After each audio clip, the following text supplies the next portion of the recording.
Bom dia, prezados irmãos e irmãs. O título de nossa mensagem hoje é Um Grande Desabafo. E o texto bíblico para a nossa reflexão está no livro de Jó, capítulo 10, versículos 1 a 22. Assim diz a palavra de Deus: Estou cansado de viver. Darei livre curso à minha queixa. Falarei na amargura da minha alma. Pedirei a Deus, não me condenes. Faze-me saber o que tens contra mim. Será que tens prazer em me oprimir, em rejeitar a obra das tuas mãos e em favorecer o conselho dos ímpios? Por acaso tens olhos de gente? Ou vês tu como vê uma pessoa? São os teus dias como os dias de um mortal? Ou são os teus anos como os anos de um ser humano, para te informares da minha iniquidade e indagares o meu pecado? Bem sabes que eu não sou culpado. Todavia não há ninguém que possa me livrar da tua mão. As tuas mãos me plasmaram e me fizeram, porém agora queres destruir-me. Lembra-te de que me formaste como em barro, e agora queres reduzir-me a pó? Por acaso não me derramaste como leite, e não me coalhaste como queijo? De pele e carne me vestiste, e de ossos e tendões me teceste. Tu me deste vida e bondade, e o teu cuidado guardou o meu espírito. Mas ocultaste estas coisas no teu coração, e agora sei que este era o teu plano. Se eu pecar, tu me observas, e da minha iniquidade não me perdoarás. Se for iníquo, ai de mim. E se for justo, não ouso levantar a cabeça, pois estou envergonhado e olho para a minha miséria. Porque se levanto a cabeça, tu me caças como um leão feroz, e de novo revelas o teu poder maravilhoso contra mim. Renovas contra mim as tuas testemunhas e multiplicas contra mim a tua ira. Males e lutas se sucedem contra mim. Por que me tiraste do ventre de minha mãe? Eu deveria ter morrido antes que um olho me visse. Teria sido como alguém que nunca existiu e já do ventre teria sido levado à sepultura. Não são poucos os meus dias? Cessa, pois, e deixa-me em paz, para que por um pouco eu tome alento, antes que eu vá para o lugar do qual não voltarei, para a terra das trevas e da sombra da morte, terra de escuridão, de trevas profundas, terra da sombra da morte e do caos, onde a própria luz é como a escuridão. Oremos. Santo Deus, que este texto nos leve a refletir sobre o sentido de nossa vida, sobre a brevidade da nossa existência e sobre o auxílio que podemos encontrar unicamente em Ti. Renova as nossas forças, Pai, e que o Teu Espírito Santo fale profundamente aos nossos corações. Nós te pedimos agradecidos, em nome de nosso Senhor e Salvador Jesus Cristo. Amém. Você já desabafou alguma vez para um amigo seu? Já sentiu como se suas forças já não existissem e que você está praticamente abandonado frente aos problemas e dificuldades da sua vida? Você já teve o desejo de desistir de tudo, de jogar a toalha, como se diz? Já teve a impressão de que você não tem mais onde obter auxílio para lidar com os grandes desafios da vida, às vezes nós temos a impressão de que situações assim acontecem apenas conosco. Nós temos, às vezes, a ideia de que pessoas com fé, pessoas dedicadas a Deus, pessoas que realmente conhecem a Bíblia em sua profundidade, estão imunes à angústia e ao desespero existencial. Mas nós estamos enganados. Experiências como esta descrita na Bíblia sobre o grande homem de Deus chamado Jó, são comuns a praticamente todas as pessoas. O ser humano, em geral, passa por momentos em que questiona o valor da vida. As pessoas, em um momento ou outro, se deparam com situações em que elas perguntam a si mesmas, afinal de contas, o que eu estou fazendo nessa vida? Por que eu existo? Qual é o objetivo da minha vida? Será que Deus tem algum propósito para mim? Crises existenciais, crises em que nós questionamos o sentido da nossa existência, o valor da nossa própria vida, ocorrem com praticamente todos nós. Ninguém está imune à angústia da existência. Porque a existência traz à nossa mente a ideia de finitude. Nós sabemos que a nossa vida é breve, é finita, e essa consciência das nossas limitações humanas desperta em nós angústia, ansiedade e, às vezes, como foi no caso de Jó, crises depressivas. Jó enfrentou, de acordo com o texto que nós lemos, uma grave depressão, a ponto de ele não apenas questionar o valor da vida, não apenas se perguntar a respeito do sentido da sua existência, mas Jó chegou ao fundo do poço e quis, de fato, que a sua vida chegasse ao fim.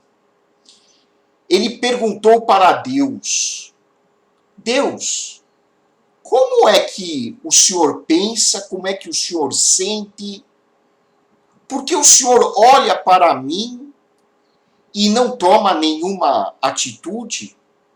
Jó chegou a um momento de revolta íntima com o seu Criador. Jó havia perdido os seus bens, os seus filhos haviam morrido, ele estava com uma grave enfermidade. A Bíblia descreve que ele tinha infecções na pele, ele cheirava mal, as pessoas mal conseguiam se aproximar dele devido ao odor que ele exalava através das suas feridas. Jó então chega num momento em que ele pergunta para Deus: Deus, afinal de contas, por que o Senhor permitiu que eu viesse a nascer? Não teria sido melhor, Deus, que eu fosse um óbito, que eu fosse um natimorto? Assim, o Senhor me pouparia de tanto sofrimento. Jó desabafou diante de Deus. A Bíblia descreve Jó como um homem exemplar. Se ele fosse um político hoje, ele seria daquele tipo de político que você e eu votaríamos sem ter nenhuma dúvida em relação à sua honestidade. Ele é descrito como um pai de família dedicado, como um marido zeloso, como um homem que se preocupava com o bem-estar dos seus funcionários. Ele queria ver as pessoas bem ao seu redor.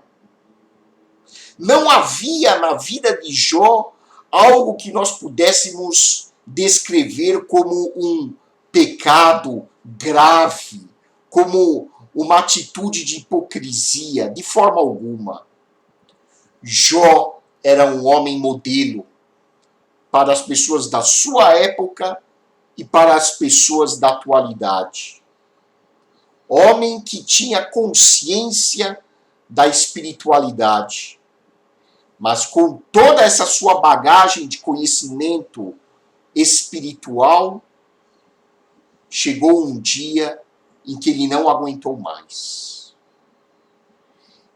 Diante do seu sofrimento, diante da sua angústia, ele desabafou e pediu para que Deus removesse a sua vida. Existem momentos em que nós precisamos desabafar diante de Deus.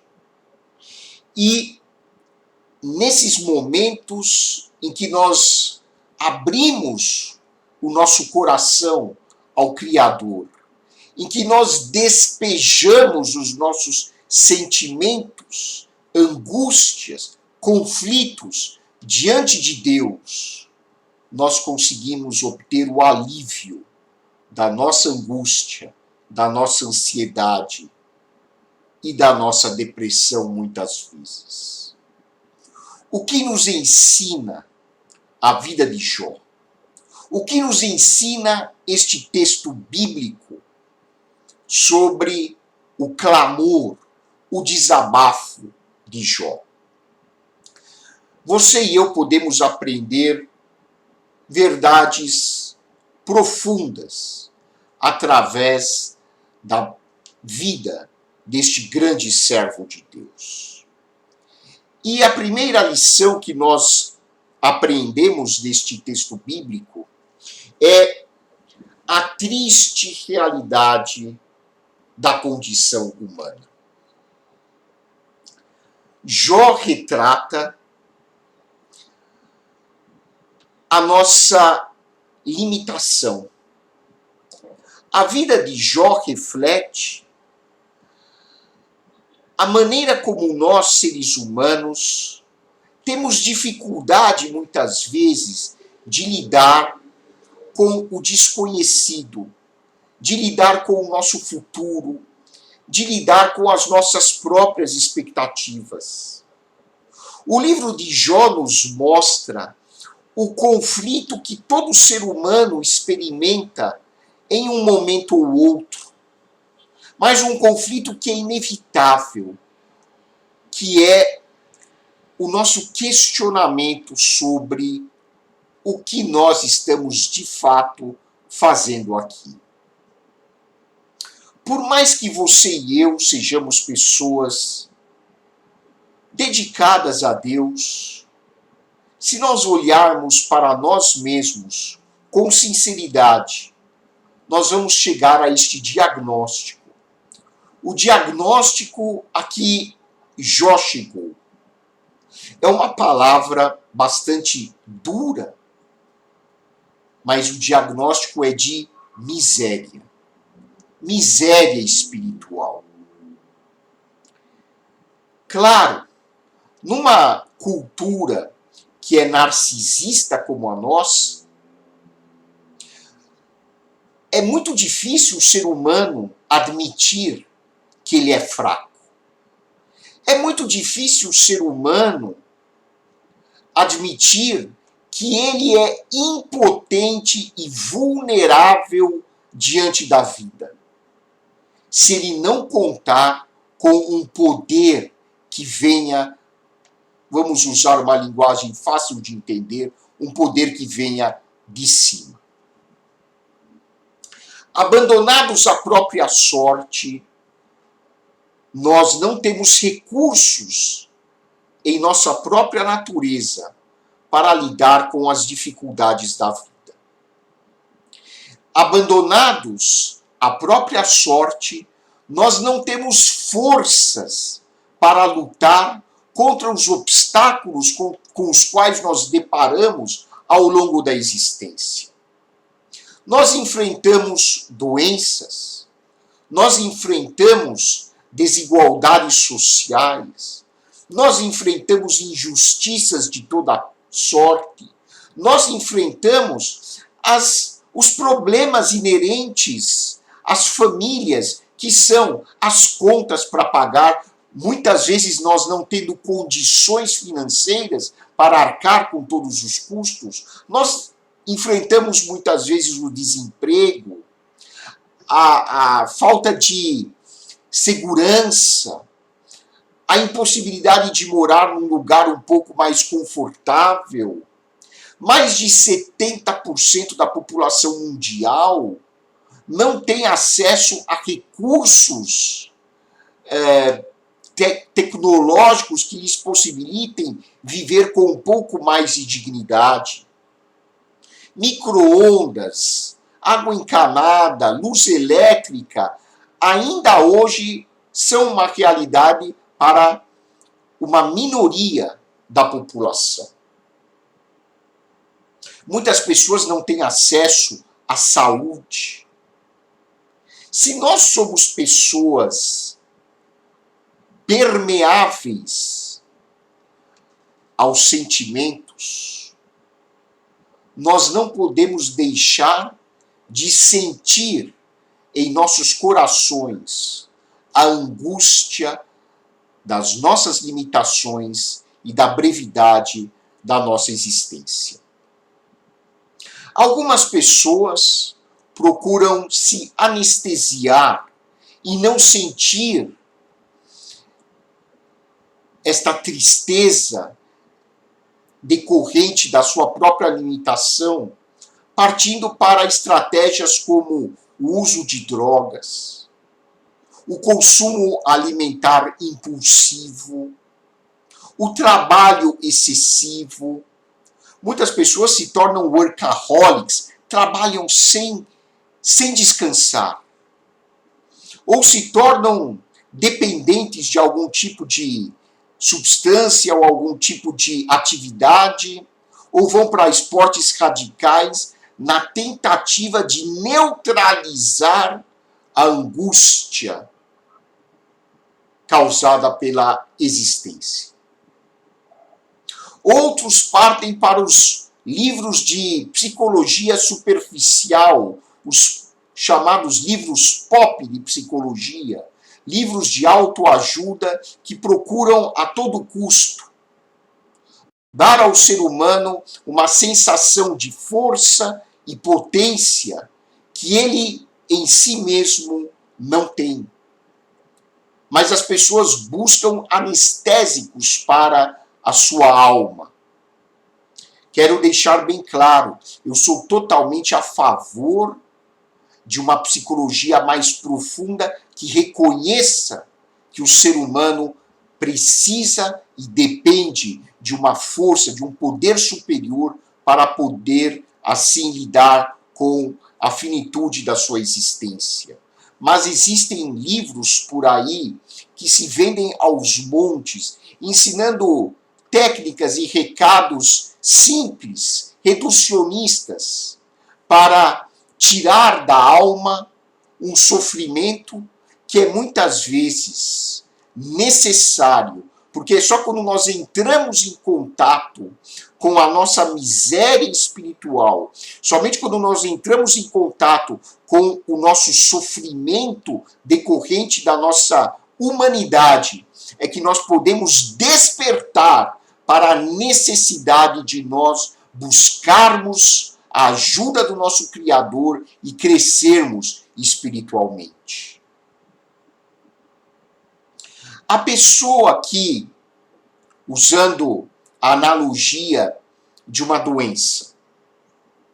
A pessoa que está doente, mas não percebe os sintomas da sua doença, não procura a ajuda de um profissional de saúde. Ela prefere ficar na ilusão de que está tudo bem com ela e, se ela não sente nada, ela dificilmente irá buscar ajuda especializada. Mas a doença está lá, e as piores doenças são aquelas que ficam muitos e muitos anos sem se manifestar. Porque quando surgem os sintomas, já é tarde demais, muitas vezes. A mesma coisa acontece no lado espiritual da vida.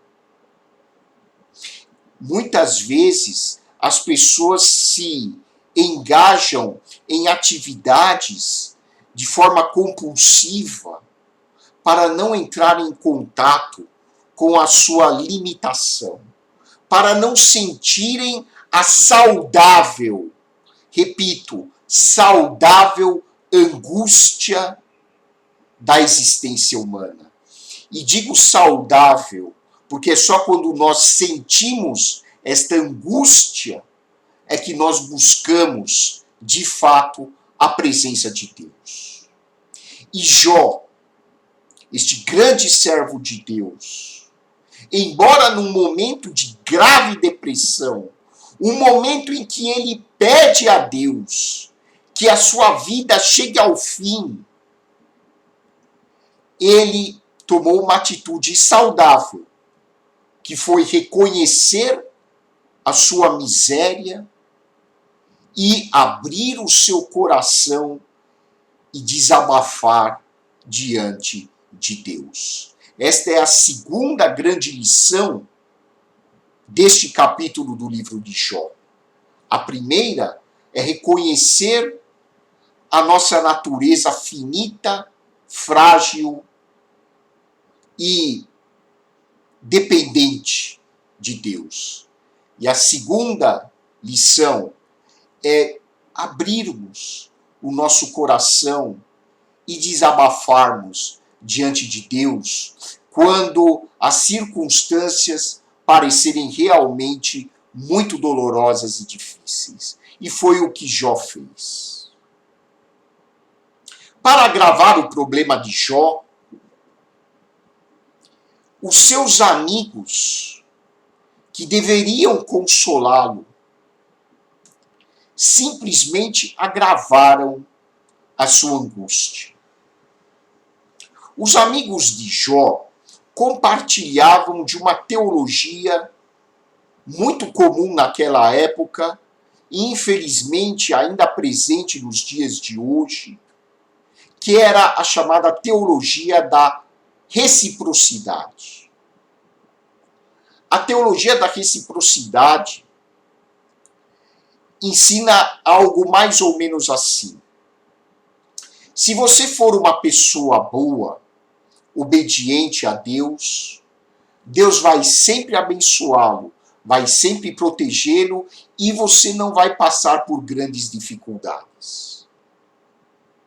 Mas se você passar por dificuldades graves, como doenças, desemprego, conflitos com pessoas próximas, é porque você certamente está cometendo algum grave pecado. E se você continuar nesse grave pecado, Deus vai castigá-lo, porque você merece ser castigado. Essa é a teologia, infelizmente, presente em muitos púlpitos de igrejas hoje, que ensinam que se você der a sua contribuição financeira para Deus, se você frequentar os cultos assiduamente, se você orar, Deus vai sempre dar prosperidade a você. Deus vai protegê-lo das doenças, você não vai pegar Covid, você não vai pegar dengue, você não vai ter grandes problemas pela vida. Os amigos de Jó pensavam assim. tinham essa teologia superficial. E o consolo deles a Jó era mais ou menos o seguinte: Jó, você é um terrível pecador. Jó, pare de se enganar. Se você está sofrendo tudo isso, é porque você fez alguma coisa muito grave contra Deus. Assuma o seu pecado, confesse a Deus o quanto você errou para ele remover de você este castigo. Os amigos de Jó interpretavam os infortúnios da existência como sendo decorrentes de pecados pessoais. Para os amigos de Jó, era inconcebível uma pessoa estar sem dinheiro e doente se fosse obediente a Deus. Os amigos de Jó, ao invés de ajudarem este grande servo de Deus, comportaram-se como muitos amigos, entre aspas, que surgem em algumas situações nas nossas vidas e ficam com o dedo em riste, nos acusando disto, daquilo, quando o que nós precisamos é apoio, é aceitação, é suporte emocional e espiritual.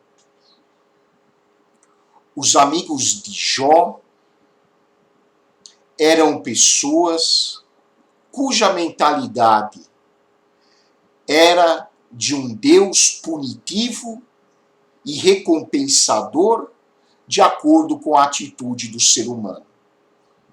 E o livro de Jó é o maior livro de filosofia, na minha humilde opinião, que já foi escrito em toda a nossa história.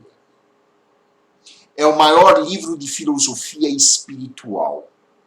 O livro de Jó nos ensina que a vida é muito mais complexa do que nós possamos imaginar. E que o sofrimento é parte inseparável da existência humana. O sofrimento nem sempre decorre das nossas atitudes. Por mais que nós sejamos pessoas espirituais, por mais que nós nos dediquemos a Deus, por mais que nós oremos, por mais que nós cuidemos da nossa família, nada disso nos torna imunes ao sofrimento. Nós podemos passar por graves aflições, podemos passar por grandes infortúnios, mesmo sendo pessoas que seguem a Deus. Esse é o grande ensinamento do livro de Jó. Mas o livro de Jó nos traz um outro grande ensinamento e que responde à angústia do nosso coração. O grande ensinamento do livro de Jó é de que a graça de Deus é o grande remédio para a nossa ansiedade, para a nossa angústia. Se nós lermos o livro de Jó até o final, nós vamos ver que, por meio de todo esse sofrimento, Jó finalmente chegou a um conhecimento mais maduro da vida e de Deus em seu coração. A graça de Deus não nos tira do sofrimento, mas a graça de Deus nos acompanha no sofrimento. E a grande expressão da graça de Deus é a pessoa de Jesus Cristo. Por isso nós podemos dizer que, embora o livro de Jó seja um livro do Antigo Testamento, Aliás, o livro de Jó provavelmente é um dos livros mais antigos do Antigo Testamento. O livro de Jó aponta para Jesus Cristo. Em que sentido? No sentido de que a resposta de Deus para as nossas indagações, para os nossos questionamentos, para as nossas crises, para os nossos conflitos, está em Jesus Cristo. Jesus Cristo disse aos seus discípulos: no mundo, vocês vão passar por aflições. No mundo, vocês vão ter problemas. Mas tenham coragem, tenham ânimo. Eu venci o mundo.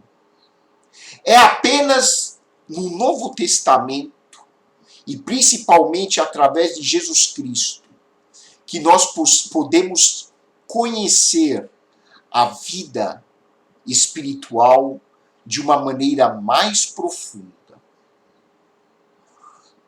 O apóstolo Paulo, escrevendo aos Romanos, diz que todas as coisas cooperam para o bem daqueles que amam a Deus. E no capítulo 8 de Romanos, o apóstolo Paulo diz que nenhuma situação, nem você mesmo, pode se separar e pode te separar do amor de Deus que está em Jesus Cristo. Por isso a resposta de Deus para Jó, a resposta de Deus para mim, a resposta de Deus para você, quando você estiver vivendo uma angústia profunda, quando você estiver no fundo do poço, quando você estiver se deparando com situações em que você questiona o sentido da sua vida, o valor da sua existência, a resposta de Deus é: tenha ânimo, tenha coragem, porque Jesus Cristo venceu o mundo e, portanto, você é um vencedor. Você poderá passar ainda por situações que vão provocar grande ansiedade. Mas lembre-se de que Jesus Cristo está com você. Nada pode separá-lo do amor de Deus que está em Cristo. E Deus vai fazer com que qualquer situação aflitiva que você esteja vivenciando reverta para o seu bem espiritual, reverta para o seu crescimento, reverta para que você seja uma pessoa mais e mais abençoada espiritualmente por Deus. Deus não promete que você não vai pegar Covid. Deus não promete que você ou um parente seu ou um amigo seu morra de uma doença. Ele não promete isso. Deus não promete que você e eu nunca vamos ficar desempregados. Deus não promete que o nosso casamento será sempre um mar de rosas. Deus não promete que você e os seus filhos nunca vão ter conflito. Deus não promete que você estará sempre feliz e sorrindo. Não, isso é falsa teologia. Mas Ele promete que mesmo que você esteja no vale da sombra da morte, como diz o Salmo 23, Ele estará sempre com você, através de Jesus Cristo. Jesus Cristo é o amigo que nunca vai te abandonar em momento algum. Que você e eu possamos ter esta consciência, a consciência de que nós somos humanos, nós somos limitados. de que você e eu vamos, em algum momento ou outro, chegar ao que nós chamamos de o fundo do poço. Que nós possamos ter consciência de que você e eu vamos experimentar, como Jó, situações em que vamos desabafar diante de Deus e perguntar para Deus: Deus, para que isso? Mas que o Senhor não está olhando para mim, mas que nós possamos ser despertados pelo Espírito Santo e nos lembrar de que Deus estará sempre conosco por meio de Jesus Cristo. E que todo sofrimento reverte para a nossa edificação espiritual. Que você e eu sejamos sempre conscientes da presença do Espírito Santo em nossos corações. Desejo a você uma excelente semana. Que Deus o abençoe e a abençoe ricamente. E que a graça de nosso Senhor e Salvador Jesus Cristo, o amor de Deus, o nosso Pai, e a comunhão do Espírito Santo sejam com todo o povo de Deus, agora e para sempre. Amém.